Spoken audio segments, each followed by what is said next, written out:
ជំរាបសួរបងប្អូនទាំងអស់គ្នាស្វាគមន៍មកកាន់វីដេអូថ្មីមួយទៀតរបស់ខ្ញុំហើយនៅក្នុងថ្ងៃនេះខ្ញុំបាទសូមនាំបងប្អូនទាំងអស់គ្នាមកទស្សនា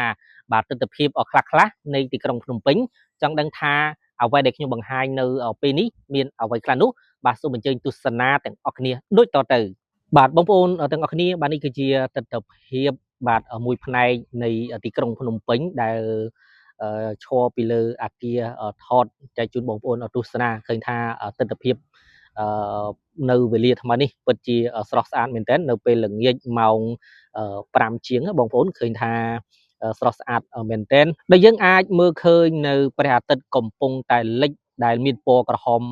ឆ្អិនឆ្អៅបានយ៉ាងរីករាយតែម្ដងតោះឥឡូវនេះយើងបន្តទៅទស្សនានៅផ្នែកមួយចំនួនទៀតបងប្អូនទាំងអស់គ្នាបាទនេះគឺជាទស្សនវិជ្ជាដ៏ស្រស់ស្អាតបន្ថែមទៀតហើយបាទនៅក្នុងទីក្រុងភ្នំពេញបាទនៅពេលល្ងាចឃើញថាទេសភាពស្រស់ស្អាតមែនតើណាបាទហ្នឹងហើយមិនចាញ់ស្រុកគេនោះទេបងប្អូនឃើញថាមានអាគារខ្ពស់កំពុងតែឈរត្រដឹងត្រដែតតែម្ដងណាបាទយ៉ាងណាដែរបងប្អូនទាំងអស់គ្នាបន្ទាប់ពីបានទស្សនានៅទស្សនវិជ្ជាដែលខ្ញុំបានបង្ហាញជូនណា